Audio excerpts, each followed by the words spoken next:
లో ఉంది.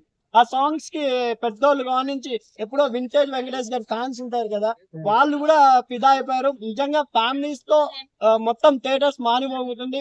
మన F2 తర్వాత దిల్ రాజు గారికి శతమానం భవతి కూడా చాలా పోటీలు రిలీజ్ చేశారు. కానీ ఫ్యామిలీస్ కి కనెక్ట్ అయిందంటే ఒకసారి సినిమా అంటే ఎవ్వరు ఆపలేరు.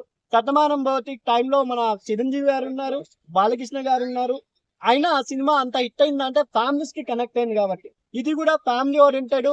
దీనికి హ్యాపీగా దిల్ రాజు గారు హ్యాపీగా పడుకోవాలని నేను నా మనస్ఫూర్తిగా చెప్తున్నా.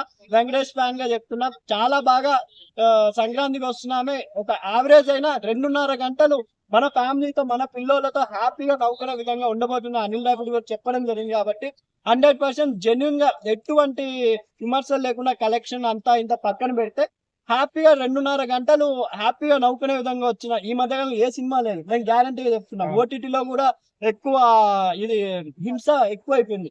బ్లడ్ మొన్న రిలీజ్ మాస్ బ్లడ్ ఎక్కువైనా ఒక కామెడీతో ఎంటర్టైన్మెంట్ వెంకటేష్ గారు రాబోతున్నారు. ప్రతి ఫ్యామిలీ చూడాలని నేను కంపల్సరీ కోరుకుంటున్నాను.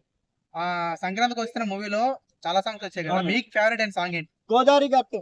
అయ్యో, అది అందరి ఫేవరెట్, నా ఫేవరెట్ కూడా. ఎందుకంటే చాలా రోజుల తర్వాత వెంకటేష్ గారు డాన్స్ చేయడం జరిగింది. అది కూడా సింగిల్ గా రాబోతున్న సినిమా కూడా సైంధవ్ తర్వాత ఇదే. కానీ సైంధవ్ కొంచెం ఎక్కడో సాంగ్స్ లేక డిసప్పాయింట్ అయింది.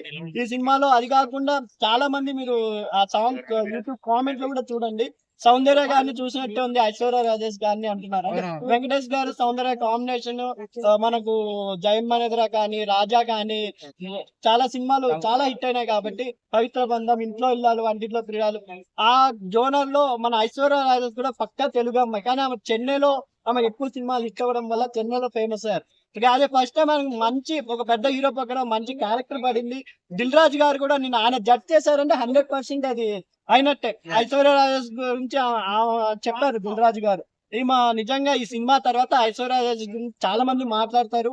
అండ్ ఒక తెలుగు అమ్మాయి తెలుగులో కంబ్యాక్ ఈ సినిమాతో రావడం హ్యాపీ అని చెప్పారు కాబట్టి, వెంకటేష్ గారి పక్కన కూడా ఒక కుర్ర హీరోయిన్ మారి లేకుండా చాలా బాగా కంఫర్ట్ గా ఉన్నారు. బాగా సెట్ అయిందని మాకు పాటనే. ఎందుకంటే అనిల్ రావిపూడి గారు టేకింగ్ కాకుండా ప్రమోషన్స్ లో కూడా ఆయన హుషారు చూపించడం వల్ల ఈ రోజు ఈ సినిమాకి ఇంత క్రేజ్ వచ్చింది. ఆ గోదావరి గట్టు సాంగ్ ఇప్పుడు రిలీజ్ చేసింటేనా సినిమాకి అంత బడ్జెట్ వచ్చేది కాదు. ఆయన 1 month ముందర రిలీజ్ చేయడం కాబట్టే ఇంత ఫేమస్ అయింది. అది కాకుండా రమణ గోకుల గారు అంటే పవన్ కళ్యాణ్ అంటే రమణ గోకుల అనే వాయిస్ మనకు వెంకటేష్ గారికి కూడా ఓ మేరీ బుల్బుల్ తారా సాంగ్ పాడాను, ప్రేమంటే ఇదే నాకు.